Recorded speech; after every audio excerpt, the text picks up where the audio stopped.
భారతీయ సనాతన ధర్మాన్ని పరిరక్షించడంలో భాగంగా లోక కళ్యాణార్థం విశ్వశాంతి కోసం వైదిక మహాయజ్ఞాన్ని దిగ్విజయంగా నిర్వహించామని సద్గురు ఆచార్య స్వతంత్ర దేవ్జీ మహారాజ్ చెప్పారు. ఆదివారం ఉదయం తిరుపతిలోని శిల్పారామంలో ఈ మహాయజ్ఞాన్ని నిర్వహించారు. నిర్వాహకులు 251 అగ్నికుండములను ఏర్పాటు చేశారు. 500 మంది దంపతులు ఈ యజ్ఞంలో పాల్గొని పూజా కార్యక్రమాలు నిర్వహించారు. వారణాసిలో వెలసిన ప్రపంచంలోనే అతిపెద్ద ధ్యాన కేంద్రాలలో ఒకటైన స్వరవేద మహామందిరధామం సద్గురు ఆచార్య స్వతంత్ర దేవ్జీ మహారాజ్కు పూర్ణకుంభంతో స్వాగతం పలికారు. ముఖ్య అతిథులుగా పాల్గొన్న శ్రీ మంత్రరాజపీఠం ట్రస్ట్ వ్యవస్థాపకులు సింహయాజి స్వామీజీ, అలాగే రాష్ట్ర శాప్ చైర్మన్ రవినాయుడుకు కూడా నిర్వాహకులు కుమార్ నాయుడు దంపతులు పూర్ణకుంభంతో ఘనస్వాగతం పలికారు.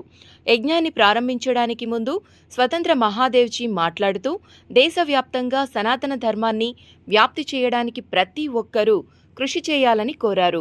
విహంగం యోగ సాధన చేస్తే మనసుకు ప్రశాంతత కలుగుతుందన్నారు. ఇటు మానసిక ప్రశాంతత, అటు శారీరక దృఢత్వం కలిగి మానవాళి ఆరోగ్యకరమైన జీవితాన్ని గడుపుతారని ఆయన అన్నారు. ఈ బృహత్తర యజ్ఞ కార్యక్రమంలో పాల్గొన్న అందరికీ నిర్వాహకులు మహాప్రసాద వితరణ ఏర్పాట్లు చేశారు. పోలీసులు బందోబస్తు ఏర్పాటు చేశారు. అలాగే అగ్నిమాపక సిబ్బంది కూడా ముందు జాగ్రత్తగా తగిన చర్యలు తీసుకున్నారు. యజ్ఞ కార్యక్రమాన్ని దిగ్విజయంగా పూర్తి చేసినందుకు వారణాసి నుండి వచ్చిన స్వామీజీలకు, ఇతర బ్రాహ్మణోత్తములకు నిర్వాహకులు కృతజ్ఞతలు తెలిపారు. तो मंत्रों के अंदर भी एक विशेष सिद्धि होती है।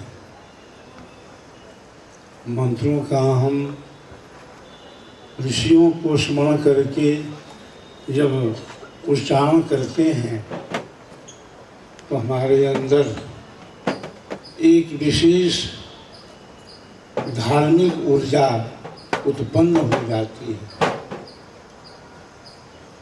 मंत्रों के द्वारा हम ऋषियों का आवाहन करते हैं। जितने भी मंत्र हैं उन मंत्रों के ऋषि भी अलग अलग हैं।